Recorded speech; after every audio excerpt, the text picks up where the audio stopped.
Welcome back to the Real Quick with Mike Swick podcast. Today we have on the show the number 8th ranked UFC welterweight, Michael Chiesa. He has a huge fight coming up with Neil Magny on UFC on ESPN January 20th. He's a guy that I've always wanted to have on the show. Great guy. Looking forward to talking to him, so let's get this going. Michael, welcome to the show. It's good to be here, Mike Swick. Good to talk to you. The legend himself, tough one veteran. I could bring you in. You could bring me in. You know, we could do this. We could do this together. Stop with this legend stuff, dude. I'm just an old man. You look younger than me, though. Shit. No, come on, man. It's makeup. Cool, man. So I see you got a nice little setup there, and you are my friend Jenna Ben's show. Jenna in Los Angeles. And I saw you, and ironically enough, I saw you and Neil Magny and a few other guys doing like a Zoom, and y'all were all being friendly, and it seemed pretty cool, man. It was kind of a cool little like different take on podcasting with fighters who just want to, you know, instead of just talking about fighting all the time. Yeah, it was pretty fun. And the other thing that was fun about it is you got guys that are like in the same division, so it's like, you know, it's kind of like between me, Jeff, and Neil. It's like, you know, we're all in the rankings, and it's all, we could all potentially be fighting each other. And, you know, me and Neil Magny was already kind of scheduled for us to fight, but we weren't allowed to announce it. So it's made it kind of extra funny when they're like, as I'm like kind of bringing the guys in for the show, I'm like, so do you got anything coming up, Neil?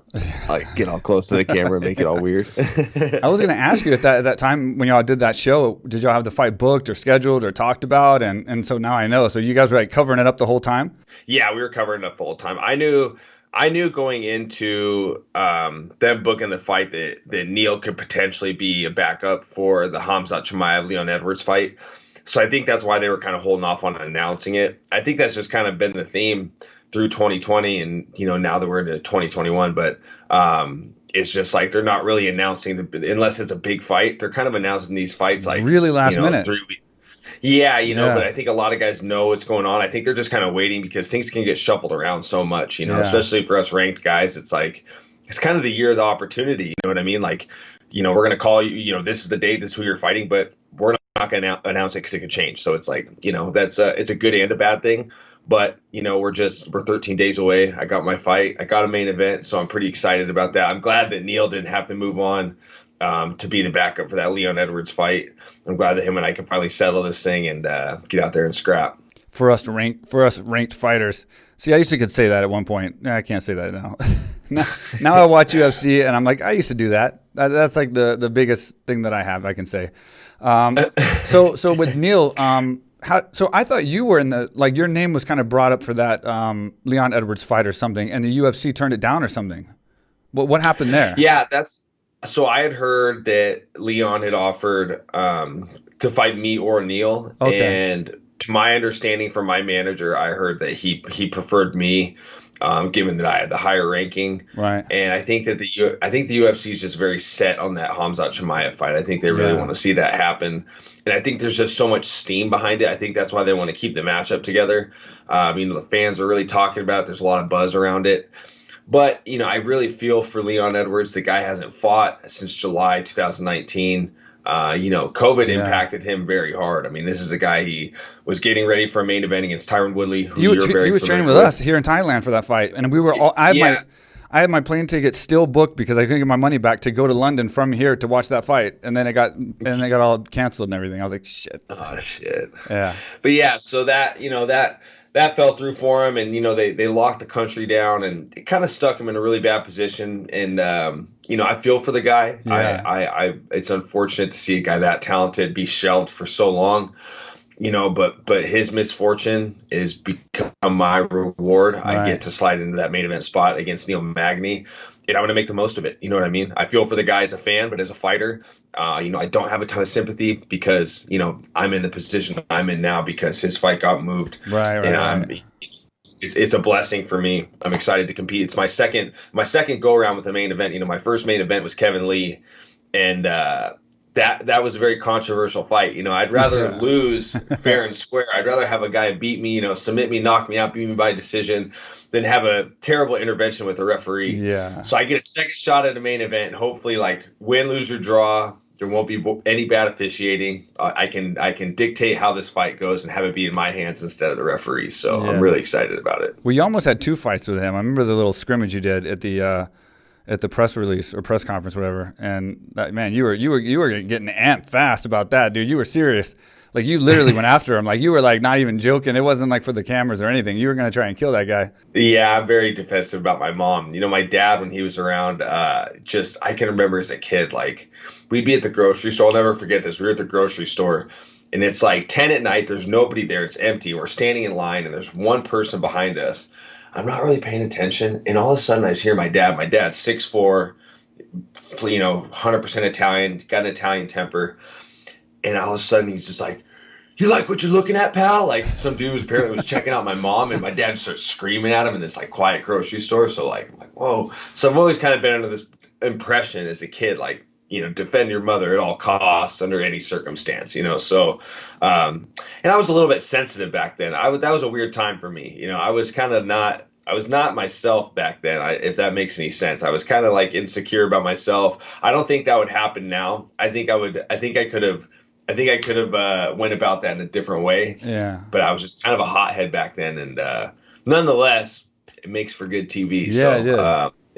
Made it on Worldstar Hip Hop. I could scratch that off my bucket list. Oh, nice. Worldstar. Worldstar. Nice, man. And then, so you mentioned Khamzat. I saw something where you said Khamzat was definitely legit. You believe he's legit. He's got some good potential, but possibly, obviously, beatable.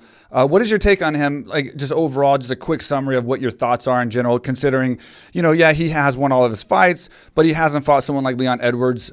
So given what what is your take on how he's going to do against someone like Leon Edwards? Well, I mean, first and foremost, it's like in the combat sports world, if somebody comes from Dagestan or Chechnya, they're going to be tough. Yep. If somebody from that region of the world makes it on the world stage, they're going to be legit. I mean, he's got an undefeated record. When he was fighting in Brave, he had a buzz about him. I remember hearing about him before. Yeah. I think the guy has great skills. And to my understanding, he hasn't really been training mixed martial arts for that long, which makes him that much more dangerous. You give this guy more time. Yeah. And you know how it is, Mike. I'm 33 years old now. And as you progress in a fighting career, like, it's almost like the older you get, the better you get. You kind of get, when you become more of a veteran, you get some more fights, you get some more of a feel, you become more dangerous. And I think this is the case with Khamzat Chimaev. I think when he comes into his own, into his late 20s, early 30s, I think this guy's going to be a very dominant champion. But I think that now is the time for a guy like Leon. This would be a great time to fight him. Yeah. Leon's got more of a veteran status under his belt. He's got more fights in the UFC. We'll see what happens, but I think the guy's a hell of a talent, and the buzz is real. So we're gonna see what happens when he fights Leon Edwards, whenever that fight happens. Yeah, definitely. And I know what you mean by learning more, man. Like, after fighting, I coached a little bit, which helped improve my skills, and then I got healthy for the first time. So I was unhealthy for my prime, pretty much to the end of my career. And then now it's just like, damn, man, I wish I could almost go back and like be me now, like 10 years ago, and have a few more fights, But it's like, whatever. I'm still learning, And it's like, I'm 41. I'm still out there hitting the pads. This week I was hitting the pads, and I'm still learning stuff, And they're still, my Thai instructor is still correcting me and fixing mistakes, and Yeah, dude, and you're still shredded. You're more jacked. I'm like 13 weeks out from a fight, and you're more jacked than I am. I'm like, geez. And what was that? So what was that? I know that you had, you should be asking me the questions, but I got to ask you a few things. Now, I know that it was some type of intestinal issue that kind of put you out for a while you were in kind of the prime of your run. Yeah. Well, the problem was they didn't know, and they misdiagnosed me with dyspepsia. It's a stomach condition. And so I was on all this dyspepsia medicine that wasn't working because I didn't have dyspepsia, and I'm trying to fight, and I'm trying to get through my career, and nothing's working. So I'm eating these foods, and I'm having what I eventually was esophageal spasm. So no matter what happened, I would end up eating and then having this major spasm attack at nighttime, and I couldn't sleep. So I wasn't eating like 4 or 5 hours before I go to bed after fight camp. So like, if you see my fights at welterweight, I look like if you see my fights at middleweight, I was actually normal looking, right? But at welterweight, I looked like I'm malnourished, and And that's why I hate the media so much, because they were always bashing me about like cutting weight too much to fight smaller guys. And I'm like, I'm not cutting weight to fight smaller. I'd fight 205 if I could. Like, I'm cutting weight because I can't eat. And I'm walking at my fight weight at 169, 170 because I can't eat, and I'm training hard. And then I'm looking, you can see the photos online. I look horrible. Like, you see my bones are sticking out. And I'm like, so it's like, it was just, it was a pain in the ass, man. And then like, I don't know, but like after my career, it just started getting better. I eventually got diagnosed with the right condition, esophageal spasm, got better medicine. Yeah. It started working. And then it kind of like, as I kind of retired and was officially done fighting, is when it finally kicked in and my body just got better, which could have been, from the stress or something, who knows? You're under a lot of stress as a fighter, and that plays a big role. So maybe when that stress went away, my life, even though business is stressful, it's a different kind of stress. It got a lot better. And then I got a lot more healthy. Yeah, the stress of having to fight somebody, it's totally different. It's the stuff that keeps you up at night. Like, did I train hard enough? I should have went one extra round. I should have done this one thing. Yeah, it's a different stress than life stresses, but nonetheless, you still had a great career. Thanks, so man. You can't knock yourself too much. Appreciate it, man. And you said finally getting this thing out of the way with Neil Magny. Maybe I missed something because I just don't know, but like, what is the deal with you and Neil? Like, how did this fight come together? Is there any kind of like history or something, or is it just something that just happened? Well, first and foremost, it's totally cordial. There's no like bad blood. There's no beef. Like, I'm not that type of guy. Those days, the Kevin Lee days, the Anthony Pettis days, those are long gone. No bad blood. You just attacked somebody on stage in front of the world. Other than that, you've been pretty cool. I get it. Yeah. So, after I fought Carlos Condit, I called for the Neil Magny fight. It made sense. He was kind of like bottom of the top 15. I left lightweight, and I think I was ranked like 9th. Yeah. And so I thought, I'm going to jump right in the mix. I'm going to try and get a ranked guy. Yeah. So I thought I had the fight, and then I thought I was going to fight him in May 2019 on the Rochester card in New York, and he turned me down to fight a guy, Lesio Dos Santos, and I was kind of like, oh, well, shit, that kind of sucks. And then I ended up getting matched up against your guy Diego Sanchez. And then things kind of, he had his mishap with USADA, which cleared his name. I don't think Neil's a cheater. This is a good, honest guy. And he's actually the guy that when he failed his drug test, he kind of paved the way for these guys to get a fair shake in arbitration, because whatever he popped for was so low, and his suspension got just reduced by a great amount.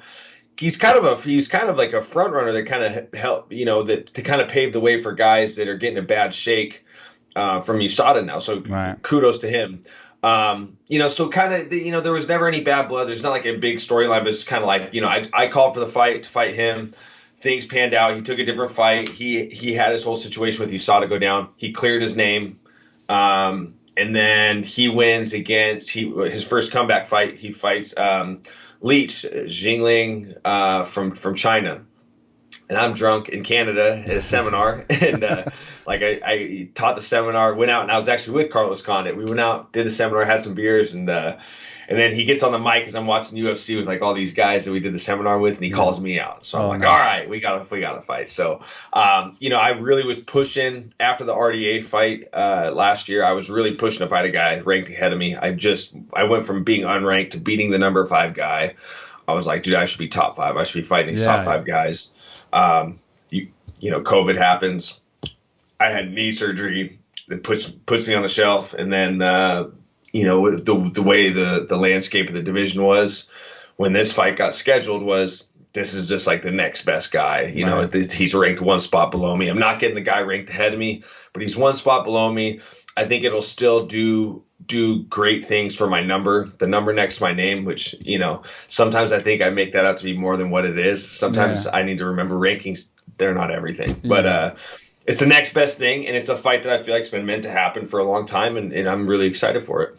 Yeah. And what the difference is too. I mean, the ranking aside, you're on a 3-fight win streak, and you put together 3 good wins. I mean, you're talking Carlos Condit, Sanchez, and then RDA. So it's like, that's 3 big wins. You beat Neil Magny. There's a lot to that, unrelated to the rank. So I mean, I think you can jump up quite a bit after this fight if you get a win.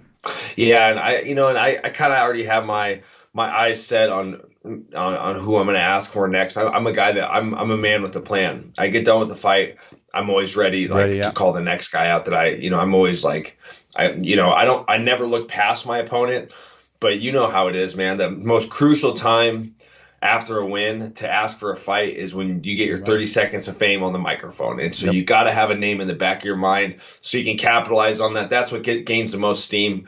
I wanted Colby after RDA. That was the fight that I was like, I felt that was the right fight. I think him and Jorge Masvidal are going to fight next, but I got a couple names in the back of my mind. There's some fights that need to shake out. We're going to see Burns and Usman in February, 3 weeks after me. That's a huge fight for the division. I feel like last year we didn't see a ton of movement at welterweight. I mean, we did see Usman fight Jorge Masvidal. We finally saw, Jeff Neal and Wonder Boy. They fought at the end of the year. But outside of that, there wasn't a ton of ranked fights at welterweight, where I think 2021 is going to be the year of the welterweight division. I think that there's going to be a lot of big fights going there. That's what Sean Shelby told me in Abu Dhabi long before my fight got booked when I was there for Fight Island. He's like, dude, this division, we're done having it not move. When you get home, when your feet touch the U.S. soil, you head to the gym and you start getting in shape, because we're booking you guys. We're getting this division moving. I'm like, you don't got to tell me twice, Sean. He gave you this motivational speech. So I think this year they really want to get this division moving, and I'm excited. I want to do what I was supposed to. My goal last year was to fight 3 times. Wanted to fight in July. Wanted to fight on the end of the year card. Life happens, COVID happens, things happen. But I feel like this year I'm going to continue. I get a repeat. I get a retry of that 2020 goal of mine. You know what I mean? Yeah. So I'm going to try to run it back and try to do what I set out to do last year. So I'm going to try to get 3 fights in this year. And ultimately, my goal is to end 2021 is number 1 contender. And I feel like a win over Neil Magny is going to set me on the right course to make that happen. Absolutely. Are you concerned with these new guidelines and the COVID and the quarantines and all that, being this is your first time kind of fighting in that? Or is it kind of, the no audience is kind of, you were in tough, so that's kind of, you can kind of relate that to that. But the other stuff, are you concerned about that, or is it? It's the thing that concerns me the most, Mike, is I've had the same coach my entire career. Right. Aside from the Ultimate Fighter, he's been in my corner every single fight. This goes back all the way to my amateur days. When I was fighting in 2008. I'm going on 13-year fight veteran this May. You know what I mean? I've been in the game a long time, and I've had the same coach every fight. So I always, my biggest fear is he pops and he can't be the chief in command headed into this. Every fight's the biggest fight of your life. Every fight's the biggest fight. It doesn't matter who it is. The next fight is always the biggest fight of your life. So right now, I got the biggest fight of my life on deck. You know what I mean? Main event in Abu Dhabi. I get afraid that he's going to pop and I'm not going to have him. You know what I mean? And nonetheless, though, I kind of roll with the same crew every time. So I know that if one of them falls off, even if it's Rick, my head coach, I know that I got my boys behind me.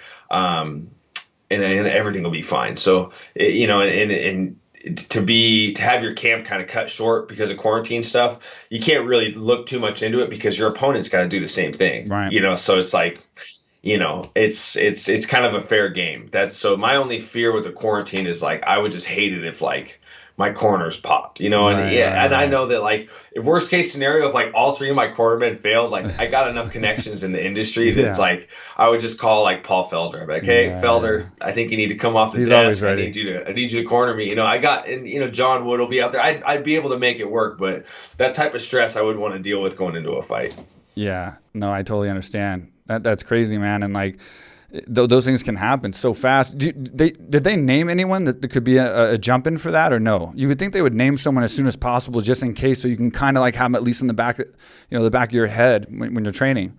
No, not really. I think that in terms of the opponent, I think that this fight to my understanding was almost kind of like a backup. You know what I mean? Yeah, They're kind of like this. Neil's the backup to Khamzat and Leon, and then now since that fight's not happening, well, now this fight's going to happen. So now we get to kind of take their place. I don't know. It's kind of a weird thing, but if my cornerman fell off, I don't know. I would just have to wing it, dude. I got John Wood out there, so John Wood's out there cornering Roxanne Modafferi. I could always throw him in there, and I got friends. Either way, whoever the opponent is, it changes. The corner changes. We would adapt, we would adjust, we would make it happen. The only thing I didn't want to happen is I would hate to have the curveball. You know how it is, dude. There's so many good up and coming prospects that we have no idea about. Yeah. Like I pay very close attention to the sport, but I'm not watching all the Cage Warrior shows. I'm not watching all the regional shows in each country. Right. It would suck if Magny fell off and they're like, okay, we found you an opponent. Yeah. And it's this guy he's a 10-0 dude from somewhere. He just like total curveball. That would suck. Yeah. That would be the one that would be like I would be a little uncomfortable with, but I don't think it's going to come to that. I think we're going to get this fight. I think me and Neil Magny, we're going to be able to fight on January 20th with our cornermen. I think everything will work out. Well, I hope the best for you, man. And that's why I asked you, because you would think they would announce a replacement just in case something happened. You at least had him in the back of your mind to kind of prepare mentally, at least, if nothing else. He's on a 3-fight win streak right now. Do you study a lot on your opponents? Do you look at a lot of tape and like really study them a lot, or just a little bit, or do you not do it at all? Because I've heard all from the fighters, so I like to ask each one like how their preparation goes for that. Well, for me, I used to be like a religious film studier. Like he used to be like every night I'm coming home and I'm watching film, and I got out of that habit of watching film a ton because I feel like I got to trust my eye for the sport. And I like to think I have a good eye for the sport. Right. And it's like if I can watch a guy's film just a handful of times, I'm gonna pick up on the right tendencies that I see. Now, if I keep watching film all the time, I'm gonna start to see things like, ooh, there's this thing I didn't notice before, but it's like I don't want it to overlap the things I'm seeing firsthand. Like I want to watch film just once or twice. And my first initial thoughts of what I see, that's what I need to stick with because that's what I'm going to see in the fight. But if I start breaking the film down too much, I'm like, oh, no, I see a new thing. I don't want it to overlap the things I've been seeing firsthand. Just like the very first things I see, those are the things I want to stick with. Yeah. And, usually I watch film with my coach. He usually does a lot of dissecting. I mean, he's like, he goes all out, YouTube and the social media platforms and this and that.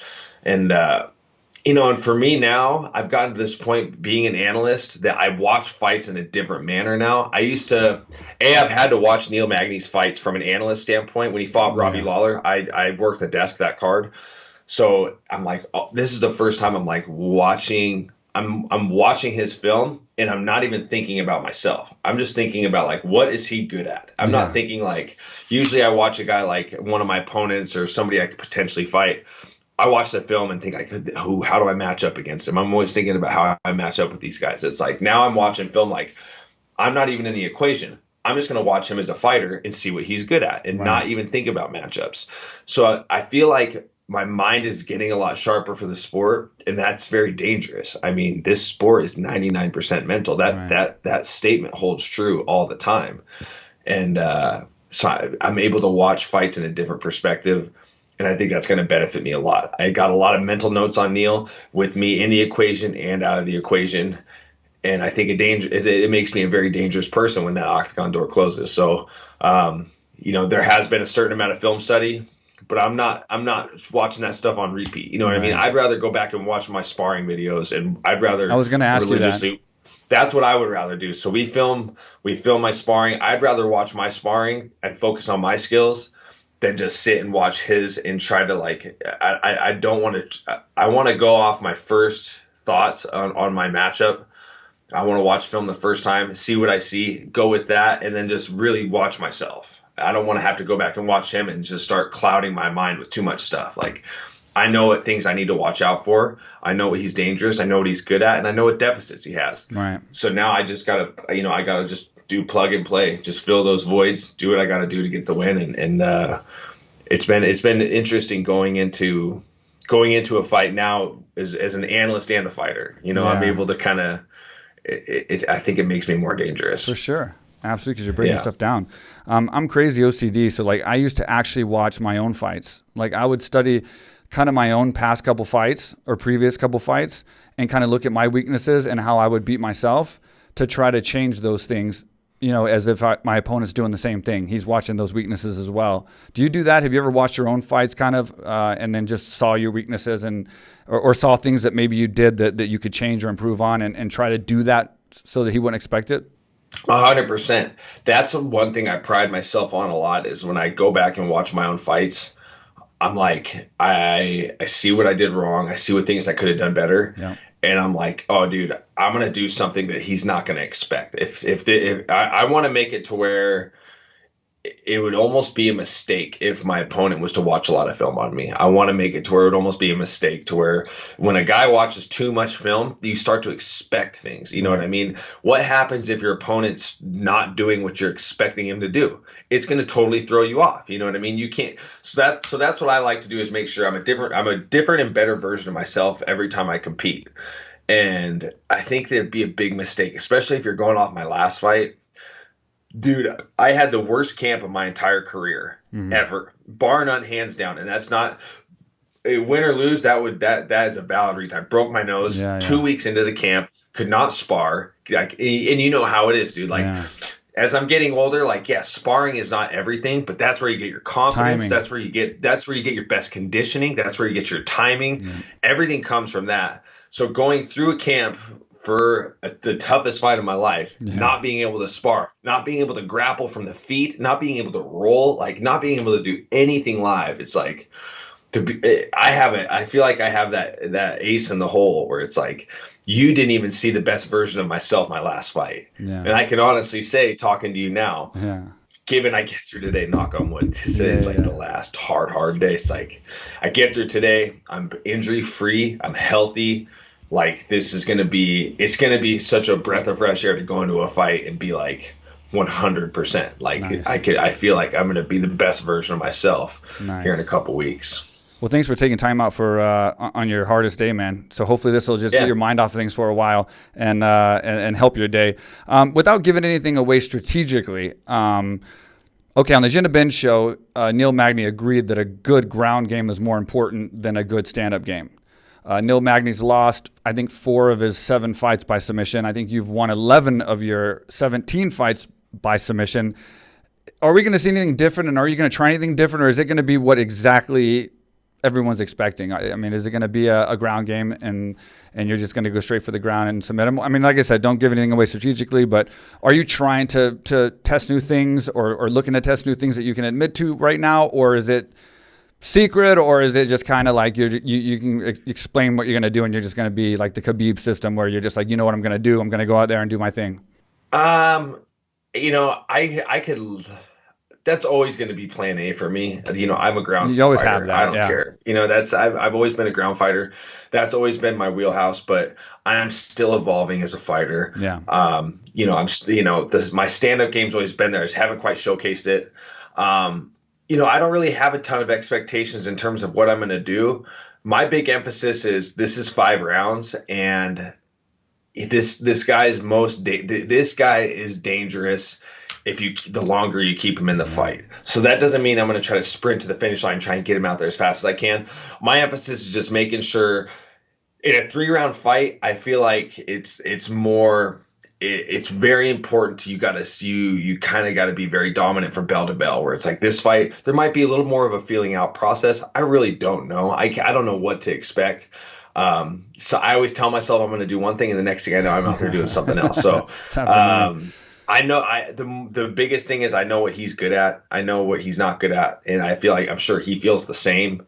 And I'm just going to let the fight kind of unfold. There's really I'm not huge on a set game plan guy. I'm not a guy that's like, we have a game plan, this is what we're doing. It's like, I don't really like game planning because like I said, game planning goes back to what I was saying earlier about when you're watching film, usually guys that are very big on these set game plans, they're religious about watching the film. And it's like, you base your game plans almost around what your opponent's doing. Right. And what happens when your opponent's not doing what your game plan's based around? Everything's going to kind of fall apart.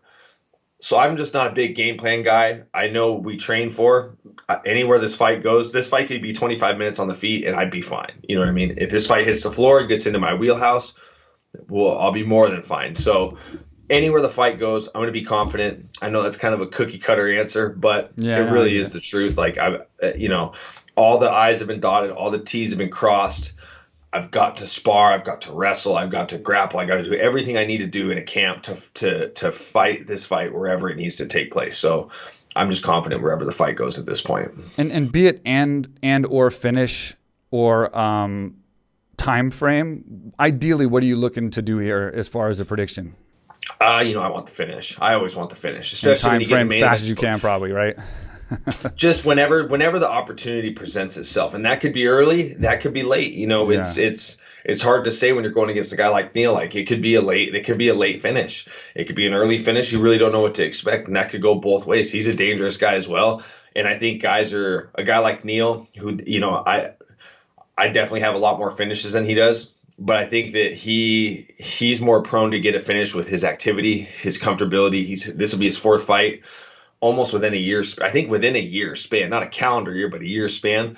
I think this is his fourth fight. And I think that makes him more dangerous in terms of being able to get a finish. And, but for me, it's just whenever the opportunity presents itself, I'll capitalize. And I'm very good at spotting those openings. I'm not a guy that, I don't go all in for a submission if I don't have it. I'm not a guy, you won't see me shooting for something that I'm just going to toast my arms and really kind of, shoot myself in the foot in a 5-round fight.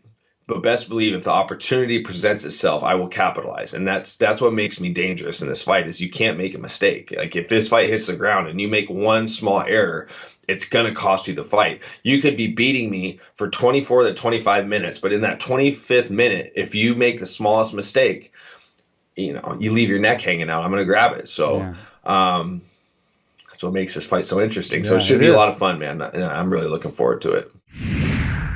All right, I hope you're enjoying the podcast, but we have to thank our sponsors, our first being Manscaped, the official trimmer of the UFC, and now the official trimmer of the Real Quick with Mike Swick podcast, and yours truly. Precision-engineered tools for your family jewels, and now you can save 20% and get free shipping by going to manscaped.com, manscaped.com, and entering code QUICK at checkout. You get free shipping and 20% off your order. And Manscaped is now available in Europe, Canada, and Australia. So all you listeners and watchers from all those places, Europe, Australia, and Canada, America, you can all order Manscaped. Manscaped.com, enter code QUICK, you save money.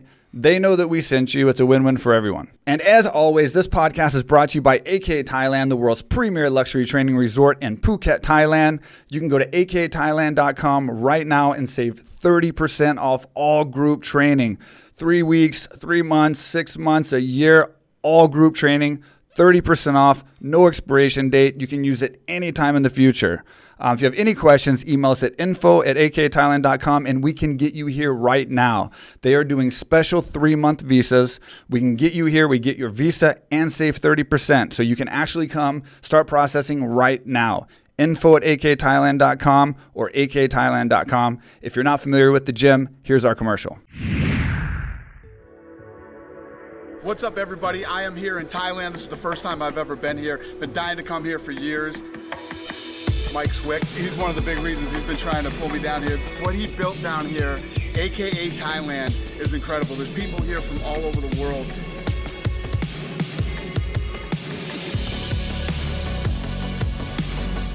You can train mixed martial arts here, jiu-jitsu. They have weightlifting, they have cardio, and obviously they have Muay Thai, boxing, everything.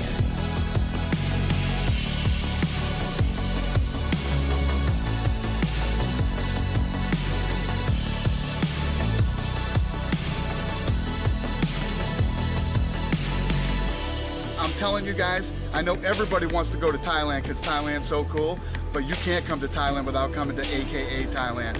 Come on.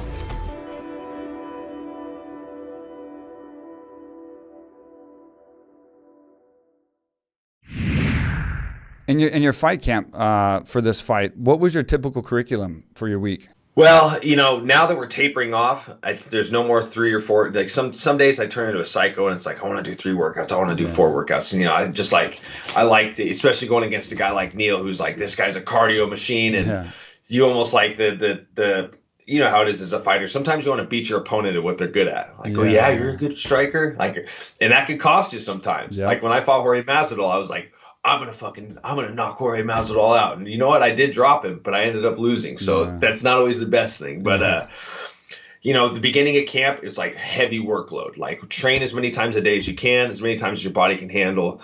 Really put yourself through the grinder. And now it's more about like 2 quality practices a day. And lots of live rounds. I'm really just like being able to do live rounds is like such a blessing. Having that taken away from me that last camp, definitely getting a lot of live rounds in. So with the state of the world, all the gyms are closed. So it's a lot of like close knit group training, you know what I mean? Not the gym's not big stuff full of 20, 30, 40, 50 people anymore. It's like we're doing 10 or less in their private training. So the groups are small, but the groups are quality. And then I built a gym in my garage. So I put like 15 grand into my garage and I got like a miniature UFC Performance Institute. So it's like when people think like, oh, you're out working out in your garage, I'm like, you should see the equipment I have out there. I got some pretty quality. I'm doing all my strength conditioning out in my garage and it's been great. You know what I mean? It saves me time having to drive. I live out in the country, so it saves me time having to drive across town, going to the gym and stuff. So that's been great. So I'm really just pushing the cardio, making sure I can be ready for those championship rounds and just lots of live rounds, lots and lots of live rounds. I went to Tucson and I went and trained at Joey Rivera's gym, and he was on the same season Ultimate Fighter as Neil. He had some good tall kickboxers out there. So I went out there to get some looks. I think in like 2 days we did like 18 live rounds, all getting switched on, all sorts of crazy stuff. So the work's been put in. I mean, after today, I can honestly say the hay's in the barn and it's just time to go fight. Because we just got to get through today, and I think we'll be good to go. Yeah, going from all that, it's like we don't have COVID here in Thailand, so I mean, I can just imagine having to get ready for a fight and have a fight camp and be also terrified of your training partners and what they're doing and where they're going, and like any of them could give you COVID at any time that could knock you out of your fight. That's got to be a huge stress, man. So before I say anything else, I just want to say hats off to you guys that are going out there and putting it on the line for us to stay home. And I know you're doing it for yourself as well, but I mean, it's a lot harder to do what you're doing with this COVID than not only the fight, but the preparation than what we had to do and what you've had to do in the past. So hats off to you guys, man, because I can't even imagine going to a fight camp having to stress about that kind of shit. Oh, dude, there's been a few close calls. I've had a few instances where like I literally trained with a guy and the next day he's messaging me like, hey, I felt kind of crappy this morning. I went and got tested. I have COVID. I'm like, oh my God, no, and fortunately it hasn't been close to the fight, but it's definitely been in training camp. So then you're having to make adjustments about like the protocols and how you're running things. So like there's been a few times where it's like, a guy, there's been 2 times where, and I'm not going to name my teammates. Right. I'm not going to do that to him. And I'm not mad at him. Never was. That's just a reality of the world we're living in right now. But where it's like, all right, well, you trained with him too. You trained with him too. You trained with him. You did. Okay. Well, you know what? Like if you didn't touch this guy, then don't come here. But all of us that did, we're going to still train. And if we all get COVID, then we all get COVID. But it's like, it's not like we're like, oh, I trained with a guy that had it. Oh, I'm fine. But, but I can't, being in training camp, it's like, I can't go home and self-quarantine for 2 weeks. I got to train. So it's like, so there's just been particularly one instance where it's like, dude, I rolled with him. You rolled with him. You rolled with him. You rolled with him. Well, I guess the 4 of us, like, we're just going to kind of be doing our own thing. Oh, light shut off. Sorry about that. No worries, man. But yeah, so just there's that one time where it's like, well, it's just going to be the 4 of us for like a week because we're not going to risk getting anybody sick. You know what I mean? And turned out I went and got tested. Everything was fine. I almost feel like at this point, like I should not say this because this could come back to bite me in the butt. I'm almost thinking I have like an immunity because I've been exposed to so many people. You could have had touching, swapping sweat. You know what I mean? Like it doesn't get any more like that is how you exchange things in the most volatile way is like swapping bodily fluid. I mean, that sounds so gross, but it's like I'm literally we're wrestling, we're sweating, and I didn't get it. So it's like count my blessings, you know, take the big man upstairs.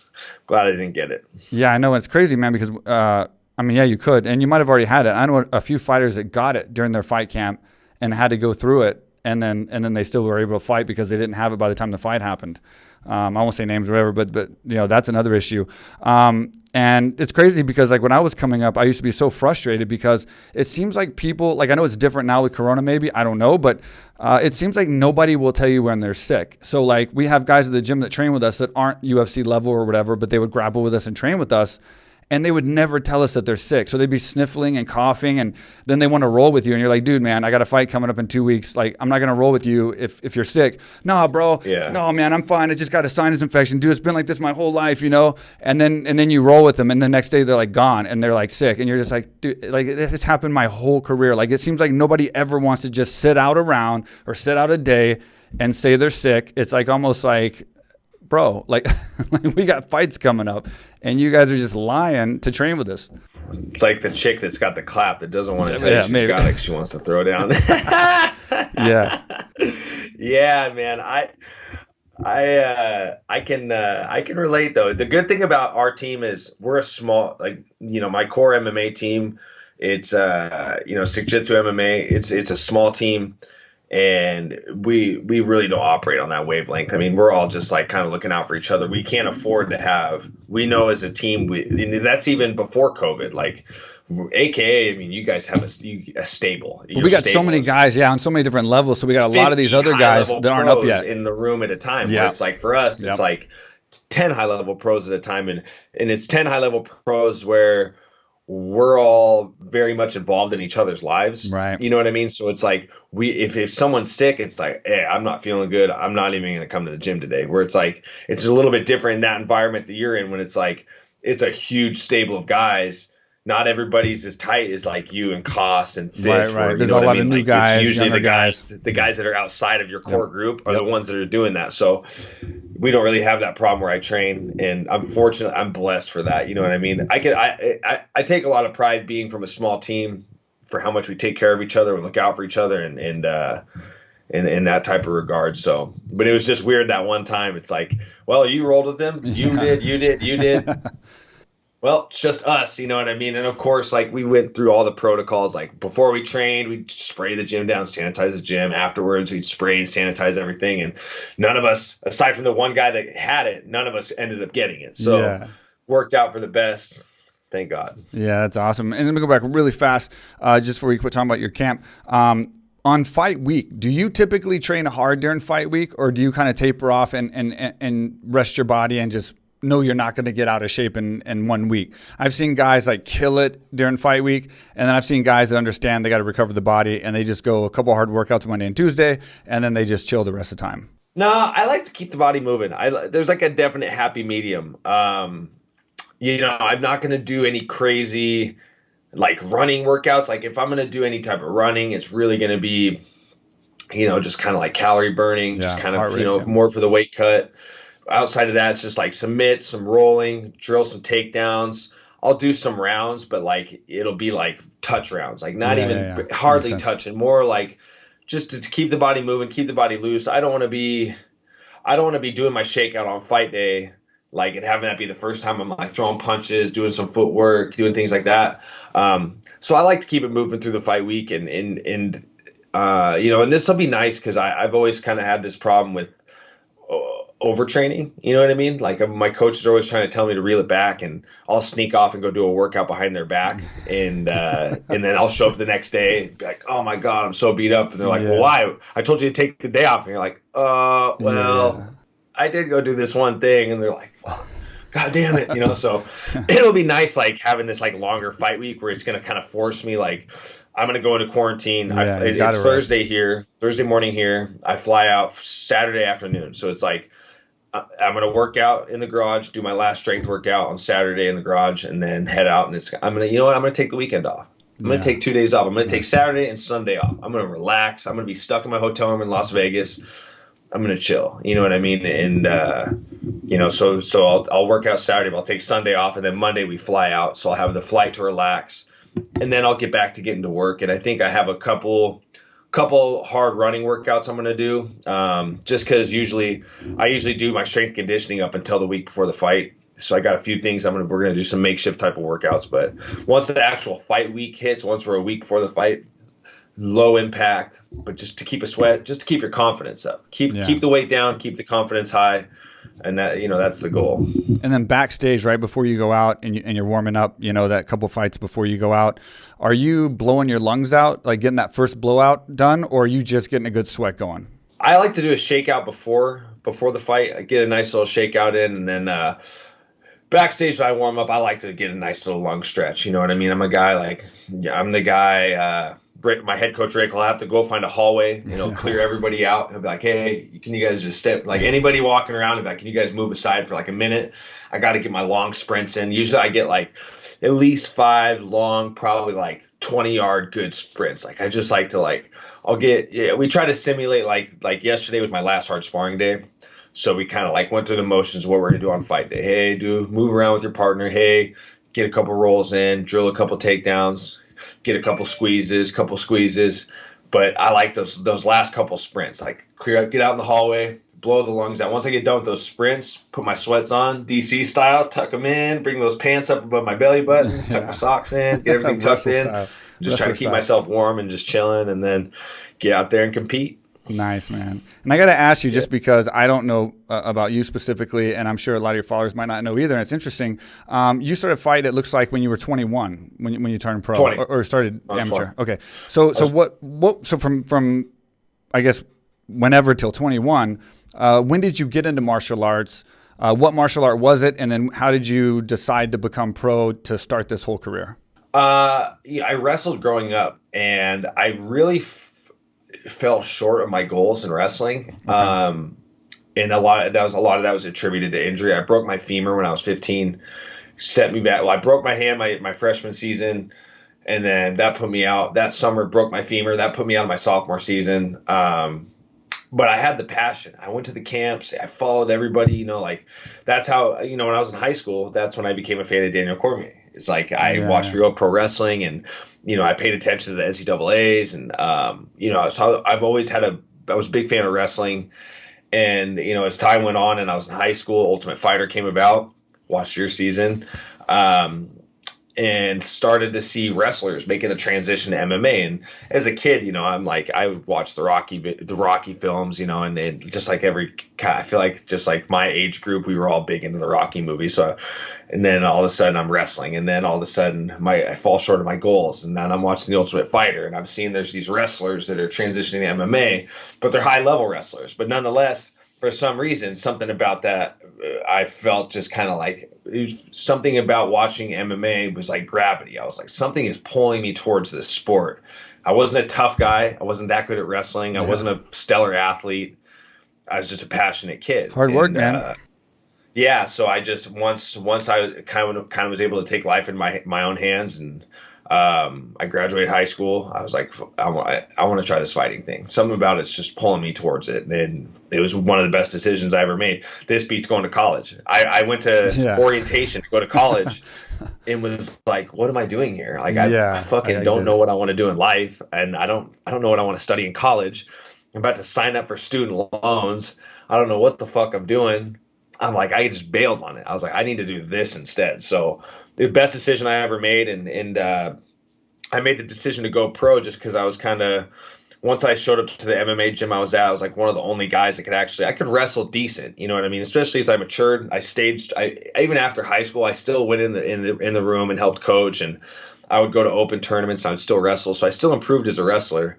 So when I started training MMA when I was 20, I was like one of the few guys on the team that could actually wrestle. So the pros were like kind of making me go to the pro practices. And I was kind of getting my ass beat a lot. Actually, I was really, really getting my ass beat a lot, but I could wrestle. So these guys were like, hey, you need to go pro. Like, you're going to be pro someday. So I kind of was like, well, if these guys say it, I believe it. And so that was just kind of how I ended up becoming a pro fighter, and it's how I ended up here, fucking 13 years later, I guess. That's awesome, man. So Yeah. so yeah, long story short, so you watched Tough One and saw me and then got into fighting. So Greg, when you clip that out, that we'll just go with that. No, just kidding. I'm just kidding. Yeah, that's awesome, man. So yeah, that's cool. A lot of people want to know, man. And a lot of times when guys make it to the top like you, it gets overlooked how you got there, and people don't know, your journey, and they find inspiration in what you found inspiration in, be it all this wrestlers in DC and watching these shows and all these different things, and they're in that category right now doing that. And they see you started at 21 fighting. And I get so many people asking me questions like, is 20 too old to start fighting, or 21 too old to start fighting, 22 too old to start fighting? And you obviously answer that question, and it's not too old. And so that motivates people, I think, a lot. Yeah, you're never too old, man. And it's one of those things that even if you're 28, even if you're 30, it's like, do it, because there's going to come a day in your life when you're not able to do these things. Absolutely. When you're too old, and you're going to look back and be like, God, I wish I just would have done this one thing. You don't want to die with regrets. Absolutely. You want to die with memories. You know what I mean? And I that's been the biggest blessing for me, Mike, is, the notoriety is whatever.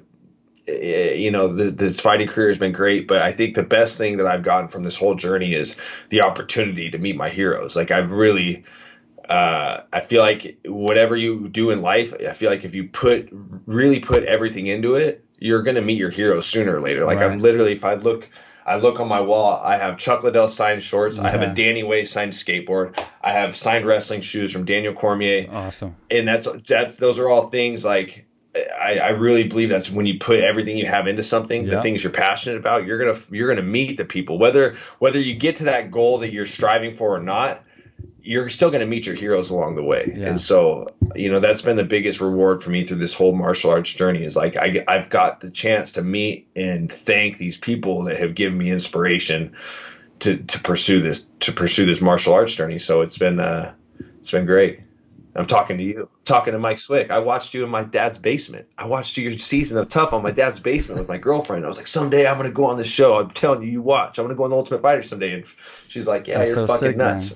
That's so sick. Look at this. I did it. We did it. Dude, looking at it from the other angle, it's fun for me right now, being like that I had this career, like I've already done with my career, and I've had the UFC career, 15 fights, whatever. And now I get to be a fan. And one step further than that, I get to talk to all you guys that I'm watching on TV that I'm fans of, and have podcasts and be able to have interactions from Thailand here, where I don't get to talk to any of you guys unless you come into AK Thailand and train and stuff. So it's cool for me too, man. It's definitely cool for me, and it goes full circle, and it seems to work out good for the followers. They love the interaction between fighters talking versus like journalists and fighters that can't really relate to kind of a lot of the scenarios and stuff. I wanted to ask you, you said something about Khabib one time, saying that you thought it would be impossible for him to ever get stopped. Now, I don't know when you said that, but now that he, has kind of proved that he won his fights, he retired. What's your take on Khabib? Like as far as like his career, that fight with Gaethje, and then now the retirement and ending on top with an awesome record like that. Well, I'm still not sold that he's retired. I know that he's adamant about it, and I know that a lot of people say, that it is true. He's going to be retired. I do know that, there had been a lot of talks prior to his dad passing away. And may his dad rest in peace. What a tragedy that was. Yeah. I know his dad wanted to see him get to 30-0. But if this is it, what a career he's had. I thought Gaethje would be the toughest test. I mean, you got to look at you look at the guys that he's fought, and he never fought an NCAA Division I All-American. Right. And when I try to tell people, like, well, an All-American, like, what, a lot of people don't realize the significance of that. And it's like to place top 6 out of hundreds of guys in the United States. That's a big deal, especially in the sport of wrestling. So I thought that would be the toughest test. This is going to be the guy that can really. We're going to see if he can stuff Khabib's takedowns. We're going to see what we're going to see what's going to happen when Khabib is forced to stand. He's never been forced to stand up. He can just pick and choose where a fight takes place. And I mean, dude, he passed that test with flying colors. Yeah. I mean, the guys. I was there ringside watching it, and it was to see the guy. It's one thing when you see him on TV, but when you see him that close. And you watch him fight, you're like, he can't be beat. he just can't. I mean, it's just not possible. It's not. I mean, I've put myself in that situation when I fought at lightweight, and I liked my odds against him. But it's different when you're looking at stuff like how I match up with somebody, and then when you step outside of your own mind as a fighter, and I'm being the analyst now. Yeah. Now I'm going into being an analyst. I'm like, that guy can't be beat. You know what I mean? Yeah. When I was a lightweight, could I have beat Khabib? I feel like I had a skill set that could have gave him some problems. Kind of the same thing with Tony. Tony in his prime could have gave him a lot of problems. Yeah. Anybody can be beat on any given day, but now that I'm outside the weight class and just saw that performance because Justin Gaethje, it's like, God dang, how do you beat the guy? How do you beat him? I mean, the thing that gets overlooked a lot with his skill set is his speed, and you don't really see the speed on TV. You see the speed in person. When you see how he moves, it's like, the guy is like greased lightning. He is very fast. It's not just with his hands. It's just his movements, his subtle little movements with his head, the way he can slip punches. Like when people talk about the Michael Johnson fight, they're like, Michael Johnson was tagging him. It's like, no, watch those punches in slow motion. Khabib was rolling with those punches. They weren't hitting as hard as people thought. He's that fast. Yeah. I mean, if you can roll with Michael Johnson's left hand, which is one of the fastest left hands we've seen it in the 155-pound division. He's able to roll with Michael Johnson's roll off his left hand. Just impressive stuff. I don't think the guy can be beat at this point.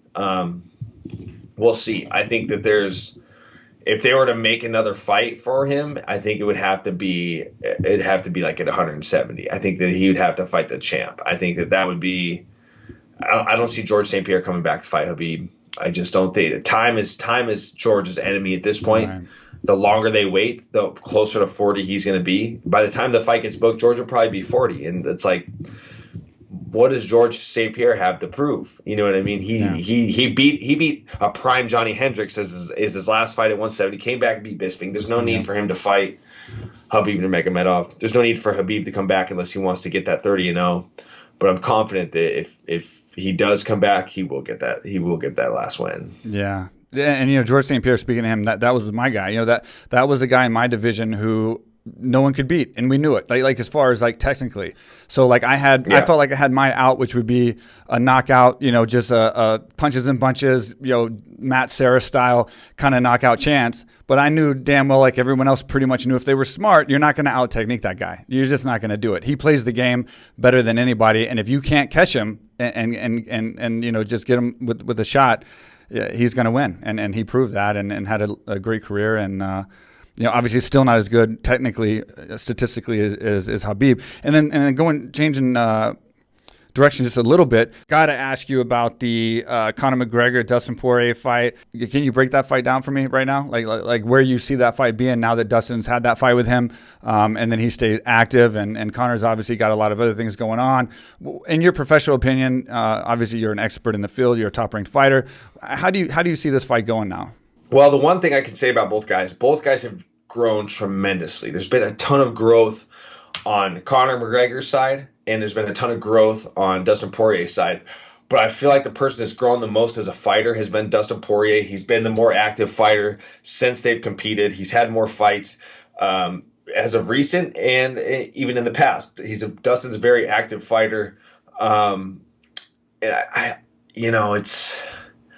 If there's a finish, I believe it's going to be Conor. If the fight gets finished, it's going to be Conor. But the longer the fight goes, the more it's going to favor Dustin the Diamond Poirier. I think if Dustin can survive the early onslaught, and I think it mix it up, he's got great boxing, but Conor's, both guys have great boxing, and I feel like Conor's got the more dangerous striking because he's got that precision one-punch knockout power. I mean, that left hand is the timing, the distance control, the stance.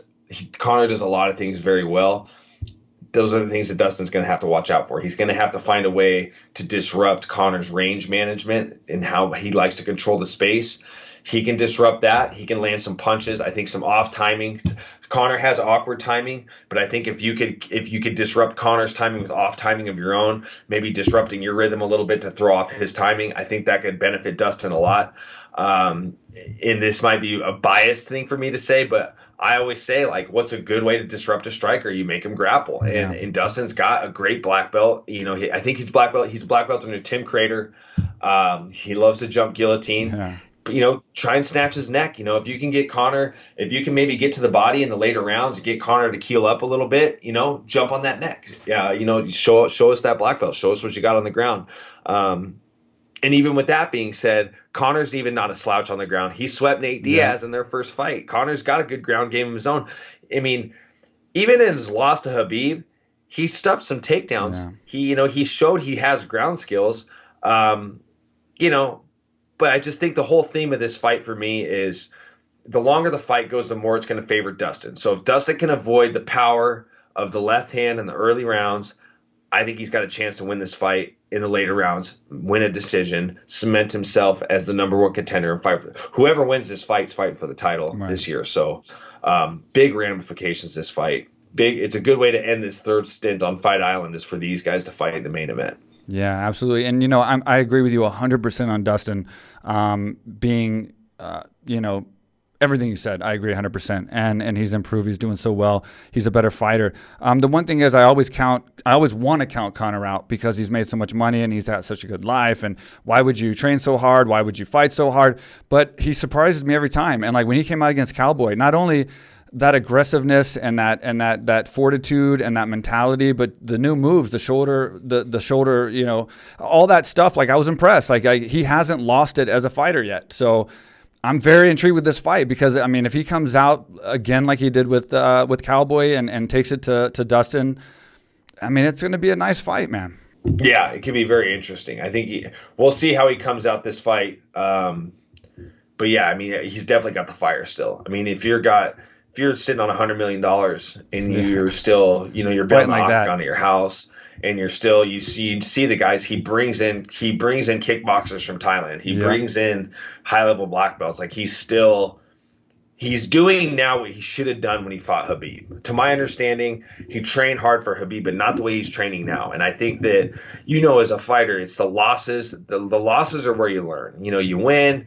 I don't really get too high on my wins, but I know a lot of other people do. And you learn from your losses. Those are the ones where you learn the hard lessons on what you need to change, what you need to do, what needs to be adjusted. I think him losing to Khabib might have been the best thing to happen to him in his whole career because now it's lit the fire under his ass. And we saw the Conor McGregor that was so great against Cowboy Cerrone. The way he went out there, I mean, Cowboy's ultra tough. And he went out there and he had the fastest main event finish of 2020. Yeah. That's an impressive accolade to have amongst his other accolades. Against a tough guy. Being double champion and all the great things he's done. That's a great accolade to have on your shelf, So we'll see how he approaches Dustin. Does he try to go out and get the first round knockout? Does Dustin have that kind of burn in his brain? Can he get over that hump of that first fight? We'll find out. A lot of questions will be answered on the 23rd, and it'll be fun for us to sit back and watch them be answered. It's going to be a great fight. Yeah. And I know you're in your prime still, and you obviously got big fights, and you got a long ways to go. But are you thinking about an end game yet? And what would you like to be doing as of right now, say 10 years from now after fighting's over with? I see you have headphones on right now with what looks to be a Blue Yeti microphone. Looks like a podcast area right here. Is podcasting a possibility that is for a hobby or possibly something else? Or what else is it that you're interested in doing once fighting's over and you quit face punching? The funny thing is, the end game doesn't scare me at all. Yeah, I have a plan. I don't have a set plan, but I have a lot of things I want to do, and I have a great work ethic, and so wherever life takes me after fighting, I know I'm going to be just fine. Obviously, this year I've really got a lot of reps under my belt as an analyst.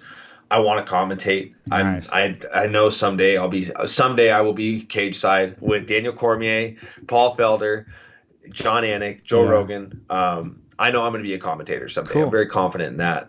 And that'll be in the UFC. That'll be in other promotions. I want to do podcasting. I'm going to stay involved in the sport. Like I said earlier, I bailed on college to go all in on this sport. So this is what I got. I'd like to think my tough trophy is my diploma. You know what I mean? Yeah, I have a college degree in mixed martial arts. So I'd like to be in broadcasting. Obviously I'm going to get into podcasting. a teammate of mine who's also the news anchor for one of the local news outlets here in Spokane, Joe McHale. Him and I, he's going to be my co-host. We're going to start a podcast together. Nice. We might record our first show before I leave. I'm very adamant that my next show after is I'm going to recap my fight, whether I win or lose. Nice. So getting my, hitting the ground running with the podcasting stuff. Once my fight gets over, I'll get back to my analyst stuff. But yeah, my end goal is buy some real estate, get into broadcasting, stay involved with the sport as much as I can, and I'm gonna be just fine. So everything. I'm not fighting on borrowed time yet. Yep. I'm still in my prime. Yep.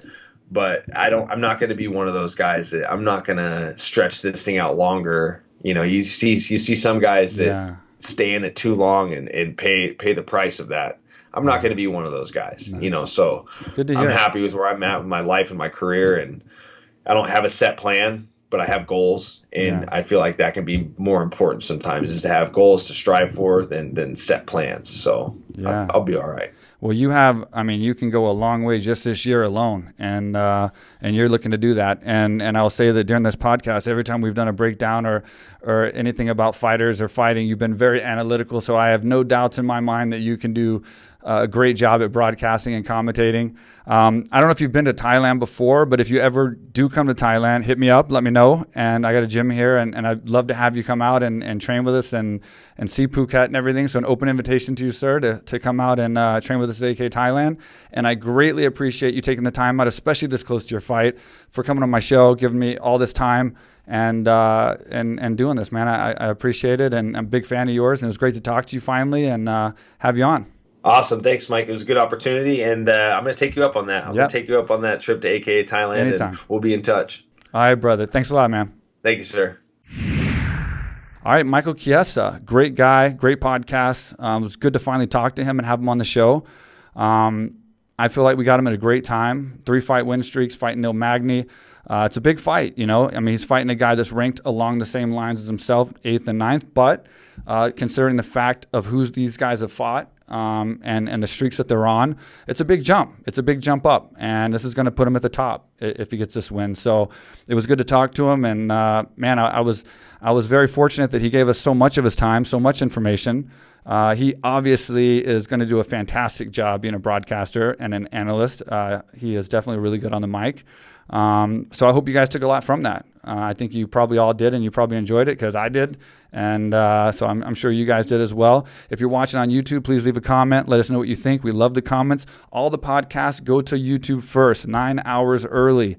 So we do that to incentivize you guys to leave us comments. Tell us what you think. Tell us what you want to see on the podcast in the future, what you like, what you didn't like.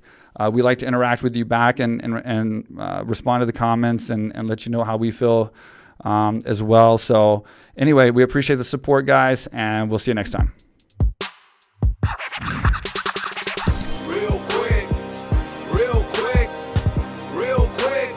With Mike Swick. Real